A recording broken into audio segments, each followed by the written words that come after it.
ரகுவம்சம் 33ஆம் பகுதி. அஜன் அவளை மடியில் கிடத்தி அழுது புலம்பி களைத்து போன பின் அவன் உறவினர்கள் அவள் உடலை அவன் மடியில் இருந்து எடுத்து தகனம் செய்யும் பணிகளை செய்தனர். அஜன் தன் உயிரை தன்னிடம் இருந்து பிரித்ததைப் போல துவண்டு போனான். சக்தியினை பிரிந்த சிவனைப் போல வீழ்ந்து கிடந்தான். உறவினர்கள் இந்துமதிக்கு செய்ய வேண்டிய காரியங்களை ஒவ்வொன்றாக செய்தார்கள்.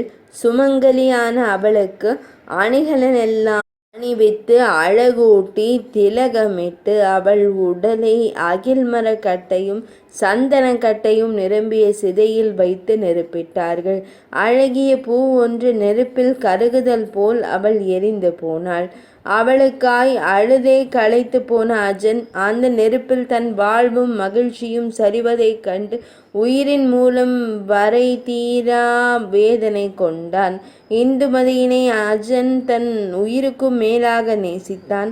என்றாலும் அவன் அவளோடு நெருப்பில் இறங்கவில்லை. காரணம், பெரும் அறிஞனும் மக்களை காக்கும் நற்குடி வழி வந்தவனுமான அஜன் ஒரு பெண்ணிற்காக நாட்டையும் மக்களையும் கைவிட்டு இறந்து போனான் எனும் அவ பெயர் தனக்கும் தன் குலத்திற்கும் வந்துவிடக் கூடாது என்பதற்காய் சாகாமல் நின்றானே தவிர வாழ வேண்டும் என்கிற ஆசையால் அல்ல. அவனது வாழ்வு என்பது அவளோடே எரிந்து போயிற்று. அவள் சாம்பலை கண்டபடியே அதே நந்தவனத்தில் அமர்ந்திருந்தான் அஜன். மன்மதனை எரித்த சாம்பல் அருகே அழுது புலம்பியபடி இருந்த ரதியின் மன கொதிப்பு போல் அவன் வேதனை இருந்தது. அடுத்த 10 தினங்களும் அங்கு தங்கி இருந்தபடியே இந்துமதிக்கான எல்லா கிரியைகளையும் செய்து முடித்தான் அஜன். 10 தினங்கள் முடிந்த பின்பு விடியற்காலை சந்திரன் போல் ஒளி குன்றிய அஜன் தன் அரண்மனைக்கு திரும்பினான். ஒற்றை பறவையாய் திரும்பிய அவனை கண்ட நகரப் பெண்களெல்லாம் விழிநீர் சிந்த தன் மனதின் பெரும் பாரம் நகரப் பெண்களின் விழிகளில் நதியாக வழிந்தோடியதால் இலகுவான மனதை உணர்ந்தான் அஜன். தன் ஆசிரமத்தில் இருந்தபடி மனக்கண்ணினால் நடப்பதை அறிந்தார் வசிஷ்ட முனிவர். ஒரு அரசன் தளர்வது நாட்டிற்கு நல்லதல்ல என்பதாலும் தன் கடமை அக்குலத்தை காப்பது என்பதாலும் பெரும் மனக்குழப்பத்தில் இருந்த அஜனை தேற்றும்படி ஒரு சீடரை அனுப்பினார். பெரும் யாகம் ஒன்றை அவர் துவங்கி இருந்ததால் அவரால் அந்நேரம் அஜனை காண செல்ல இயலவில்லை. அந்த சீட முனிவர் வந்து அஜனை சந்தித்தார். கடும் நெருப்பில் உருகும் போது மின்னும் பொன்னை போல அவர் துயரிலும் அஜன் அவரை வரவேற்று அமரச் செய்து தன் வழமையான பண்பில் தவறாமல் இருந்தான். அந்த முனிவர் கூறத் துவங்கினார். மன்னரே, முனிவர்களுள் சிறந்த வசிஷ்ட மாமுனிவர் உமது மன துயரை அறிந்தவராயினும் அவரால் ஒரு யாகத்தின் பொருட்டு எழுந்து வர இயலா நிலையில் மன உறுதியினை காக்கும் பொருட்டு சில மொழிகளை உனக்கு கூற என்னை அனுப்பினார். சிறிது நேரம் உன் மனதோடு செவியையும் எனக்கு தருவாயாக. என் மொழிகளை நீ உன் உள்ளத்தில் பதிய வைப்பதால் பெரும் மன உறுதி அடைவாய். அதனால் உன் குரு பக்தியும் உலகறியும் வண்ணம் விளங்கும். மன்னா, வசிஷ்டமா முனிவரின் பெருமையினை நீ அறிவாய். அவர் பூலோகம், பாதாள லோகம், மேல் லோகம் என உலகிலும் முக்காலமும் அறிந்தவர். அவர் அறியாதது என எதுவும் எக்காலமும் எங்கும் இல்லை என்பதால் உன் மன வேதனை தீர்வதற்கான பதிலை அவரே உரைத்தார். அதை கவனமுடன் கேட்டு உன் மன காயத்தின் மருந்தாய் இடுவாயாக. இந்துமதிக்கு நிகழ்ந்ததை எண்ணி மானிட சுபாவத்தில் நீ கலங்குகின்றாய். ஆனால் அவள் யார், எப்படி இங்கு வந்து இந்த முடிவினை பெற்றாள் என்பதனையும் அறியும் சக்தி உனக்கு இல்லை. அது மகரிஷிகளுக்கு மட்டுமே தெரிந்த இரகசியம். அந்த இரகசியத்தை உனக்கு உன் கவலை தீரும்படி உரைக்க நான் அனுப்பப்பட்டேன். நெடுங்காலம் முன்பு திருமணபிந்து எனும் முனிவர் கடும் தவம் இயற்றினார். அவரின் தவத்தால் தன் பதவிக்கு ஆபத்து என அஞ்சிய தேவேந்திரன் அவர் தவத்தை கலைக்க ஹரிணி என்னும் தேவலோக மங்கையினை அனுப்பினான். அவள் வந்து முனிவரின் தவம் கலையும்படியாக அதை கைவிடும்படியாக தன்மேல் மோகம் கொள்ளும்படி மயக்க முனைந்தாள். அவள் மிக்க அழகியாக இருந்தாலும் காந்தத்தால் தங்கத்தை கவர முடியாது என்பது போல முனிவரை அவளால் ஈர்க்க முடியவில்லை. என்றாலும் தொடர்ந்து முயன்றாள். அந்த முனிவரோ ஊழிக்கால வெள்ளம் போன்ற தன் கோபத்துடன் பொறுமை எனும் கரையிட்டே வந்தார். அவளோ தொடர்ந்து அவருடன் விளையாட அந்த கரை உடைந்தது. பிரளயமாய் பொங்கி பெரும் சீற்றம் கொண்ட முனிவர், நீ தேவலோக தன்மையினை இழந்து மானிட பெண்ணாய் மாறுவாய் என சபித்தார். அந்த சாபம் கேட்டதும் துடித்த ஹரிணி அவரிடமே மண்டியிட்டு கெஞ்சினாள்.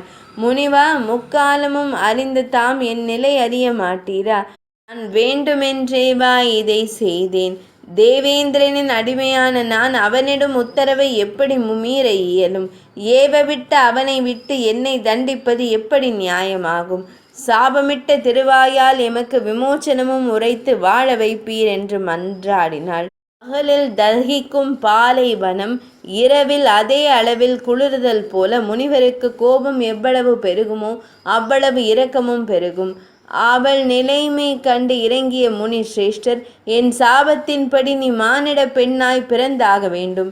ஆனால் எப்போது தேவலோக மலரை நீ காண்பாயோ அப்போது உன் சாபம் நீங்கி நீ தேவலோகம் அடைவாய் என விமோச்சனமும் கூறினார்.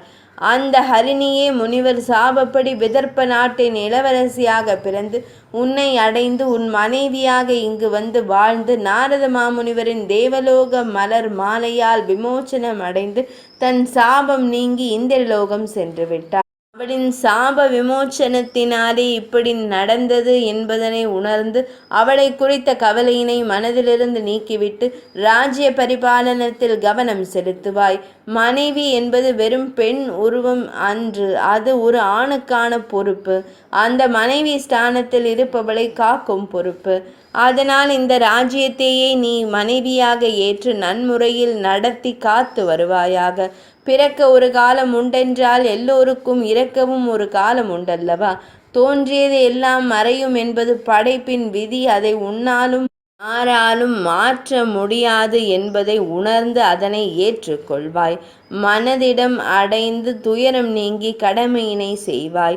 மன்னா, செல்வம் வரும்போது செருக்கும் அகம்பாவமும் வருவது மானிடருக்கு இயல்பு. நீயோ இந்த பெரும் ராஜ்யம் கிடைத்த போதும் நீ கற்ற சாஸ்திரங்களின் போதனையால் சிறிதும் கர்வமும் அகம்பாவமும் கொள்ளாமல் வழி தவறாமல் மிகுந்த கவனமாய் மன சலனம் இல்லாமல் நின்று கடமை செய்தாய். இப்போது நீ அடைந்த துயருக்கு காரணம் உண்டு என்றாலும் இப்போது நீ கற்ற சாஸ்திரங்களின் ஞானத்துடன் மன தெளிவும் உறுதியும் பெற்று தைரியமாய் நிற்றல் வேண்டும். இந்த வைராக்கியத்தில்தான் உன் அறிவையும் ஞான தெளிவையும் உலகம் அறிந்து கொள்ளும். மன்னா, நீ எல்லா சாஸ்திரமும் விதியும் வேதமும் அறிந்தவன். நசிகேதன் கதை முதல் உனக்கு எல்லாமே போதிக்கப்பட்டிருக்கின்றது. அப்படியான நீ உண்மையினை அறிந்தவன். நீ அழுது புலம்புவதால் இந்துமதி திரும்ப வரமாட்டாள். அவளால் வரவும் இயலாது. நீ அவளோடு இணைந்து இறந்தால் கூட ஒவ்வொரு ஆத்மாவும் அதனதன் நன்மை தீமைக்காக வேறு வேறு வழியில் அதற்கான உலகிற்கும் மறுபிறப்பிற்கும் அனுப்பப்படும்.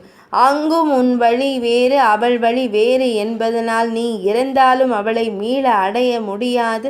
இந்த பாச பந்தம் எனும் மாய மயக்கத்தை அகற்றி உண்மையினை தெரிந்து கொள். அந்த தெளிவில் கவலையற்ற மனதுடன் அவளுக்கான தர்ப்பணங்களை மட்டும் செய்து வா. அவள் அதிலே திருப்தியுற்று மகிழட்டும். இறந்தோருக்காக தர்ப்பணம் செய்யாமல் அவரை நினைத்து அழுது கொண்டே இருந்தால் அந்த கண்ணீர் இறந்தோரை மிகுந்த துயருக்குள்ளாகும் என்பதை நீ அறிந்தவன் அன்றோ? அதனால் அவள் வருத்தப்படாமல் இருக்க நீ முதலில் வருத்தமில்லாமல் இருப்பாய். இப்படி முனிவர் பேச பேச அவன் கேட்டுக்கொண்டே இருந்தான். முனிவர் இன்னும் பெரிய தத்துவங்களை அவனுக்கு போதிக்கத் தொடங்கினார். மன்னா, இவ்வுலகில் மனிதன் முதலான எல்லா உயிர்களுக்கும் மரணம் என்பது இயல்பானது. அது எப்போது வேண்டுமானாலும் வரும். அது ஆச்சரியமல்ல. அந்த மரணத்தில் சிக்காமல் தினங்களை நீட்டி வாழ்வதுதான் விசித்திரமானதும் ஆச்சரியமானதும் ஆகும். அதனால் ஒவ்வொரு நிமிடமும் வாழ்வு நீடிப்பதை எதிர்பாரா லாபமாக ஒவ்வொரு மானிடனும் கருதல் வேண்டும். அறிவற்றவரும் மாய பாச வலையில் சிக்கியவருமே தனக்கு வேண்டியவர் இறப்பதை பெரும் துக்கமாக கருதுவார்கள். இதயத்தில் ஈட்டி பாய்ந்ததைப் போல பெரும் வலி கொள்வார்கள். ஆனால் ஞானம் கொண்டவர்களோ தனக்கு நெருக்கமானவர்கள் பிரிவதை மனதிலிருந்து ஒரு முள் அகற்றப்படுவதைப் போல எடுத்து கொள்வார்கள். எவ்வளவுக்கு எவ்வளவு ஒருவன் உற்றார் உறவினர் பாசபந்தங்கள் குறைவோ அவ்வளவுக்கு கவலைகளும் குறைவு. எவனுக்கு பிரியமானவர்களின் எண்ணிக்கை அதிகமோ அவனுக்கு கவலையும் துயரமும் மிக அதிகம். மன்னா, நம் வேதங்கள் கூறுவதென்ன? எப்போதும் சேர்ந்தே இருக்கும் உடலும் ஆன்மாவும் கூட அவ்வப்போது பிரிகின்றன, சில சமயம் சேராமலும் போகின்றன. அப்படியான உலகில் சம்பந்தமே இல்லாத ஒருவர் பிரிவதைக் கண்டு மனம் கலங்கலாமா? அந்த இந்துமதி எங்கிருந்து உன்னிடம் வந்தாள்? அவள் வருவதற்கு முன்பும் நீ இருந்தாய், அவள் இல்லாத போதும் இருப்பாய். உன் கடமையினை செய்வாய். இங்கே இடையில் வந்த அவள் ஒரு மாயபந்தம் எனும் தெளிவு இன்னும் உனக்கு வராமல் இருக்கலாமா? நன்னடத்தை கொண்ட மன்னா, நீ மிகவும் அறிவும் ஞானமும் கொண்டவன். காற்றில் மரங்கள் அசையலாம், ஆனால் மலை அசையலாமா? அப்படி மலையும் மரமும் காற்றால் அசைந்தால் மலைக்கு பெருமைதான் என்ன? அறிவில் சிறந்த உனக்கும் அறிவற்றவருக்கும் வித்தியாசம்தான் என்ன? முனிவர் கூற கூற அவன் கேட்டுக்கொண்டே இருந்தான். ஓங்கி பொழியும் மழை மெல்ல மெல்ல நிற்பது போல முனிவர் தன் போதனையினை முடிக்க அவன் அவரை வணங்கி பெரிய மரியாதை செய்து திருப்பி அனுப்பினான். நகர எல்லை வரை வந்து அவரை அனுப்பி வைத்தான். 33ஆம் பகுதி இனிதே நிறைவடைந்தது.